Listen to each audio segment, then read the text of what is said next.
Indo-Pacific countries are preparing for the worst. In the latest, South Korea has expressed interest in joining AUKUS, a trilateral security partnership between Australia, the US and the UK that is aimed at boosting cooperation in the Indo-Pacific.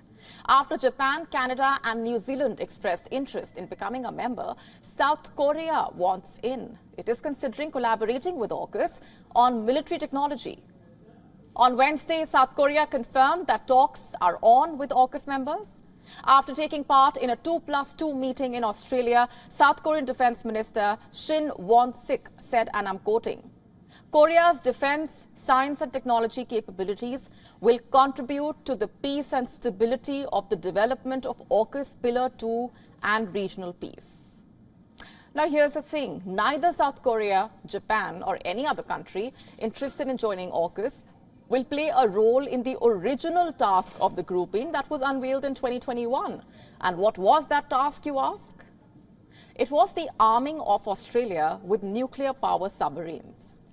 Instead, now, interested countries would participate in a new element of AUKUS. They call it Pillar 2. It's a broader effort among US-friendly governments to jointly make high-tech weapons like hypersonic missiles, underwater drones, cyber technology as well. What is all this in preparation of, really?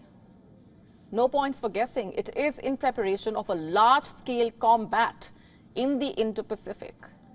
As I said earlier, countries are preparing for the worst. South Korea, Japan, Australia, India, Taiwan, China have all boosted their naval power as they jostle for supremacy in the region. You see, China's aggressive moves and repeated provocations in the region have all the neighbors worried. A new era of arms race is now in full swing.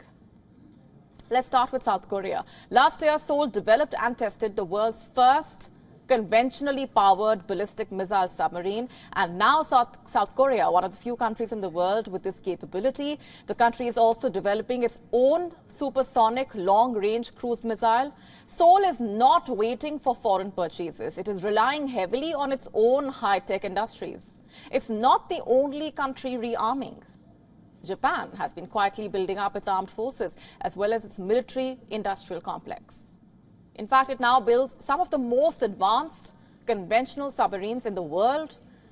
Its Soryu-class submarines are as impressive as deadly underwater.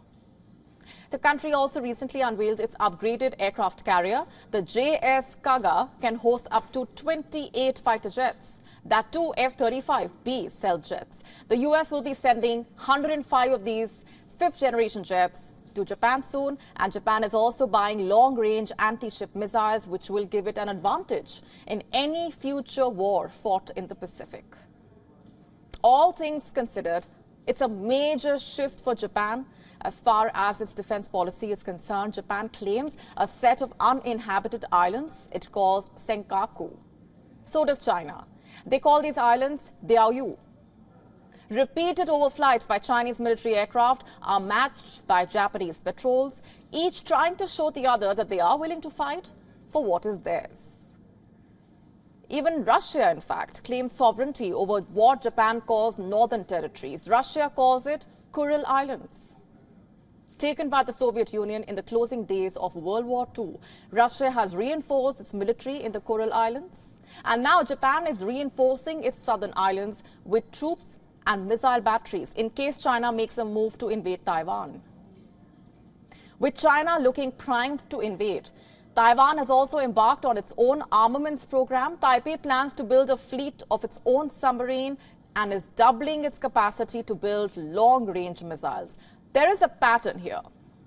In an increasingly uncertain world, all of America is arming to protect themselves. With defense agreements forming across the region, India, a key player in the region, is also enhancing maritime pacts. Take the Quad, for example. It includes India, the US, Japan, and Australia. India has first-hand experience in dealing with a belligerent China. And amid rising tensions between the two countries in the Himalayas, India has ramped up military exercises with Quad members. New Delhi has also given new impetus to its own naval programs as well as its ability to project combat power. With the induction of indigenously built aircraft carrier INS Vikrant, India placed itself among the world's naval elites. Meanwhile, U.S. naval might needs no explanation. To put it simply, Indo-Pacific countries are arming themselves, forging closer ties with each other to counter China's increasing assertiveness in the region. It is a deterrence measure against future conflicts. And it is a message: do not provoke us to fight. To stay up to speed with the latest news, download the WION app and subscribe to our YouTube channel.